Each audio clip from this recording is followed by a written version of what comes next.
چرا بعضی از افراد بعد از افسردگی یا اضطراب بهبودی پیدا میکنن اما بعضی دیگه احساس میکنن در یک چرخه تکراری گیر افتادن؟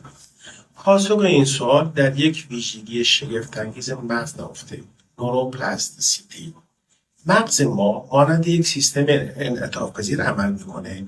هر فکری میکنیم، هر تجربه‌ای که داریم، نورون‌های ما را تغییر میده. اما استرس، افسردگی و اضطراب طولانی مدت میتونه این مسیرها رو ضعیف کنه و باعث بشه احساس کنیم در یک چرخه معیوب گیر افتادیم. اما خبر خوب اینه که میتونیم به مغز کمک کنیم تا مسیرهای جدیدی بسازه. یکی از مؤثرترین روش‌ها RTMS هست. با استفاده از پالس‌های مغناطیسی نواحی کلیدی مغز را تحریک میکنه و ارتباطات جدیدی میسازه.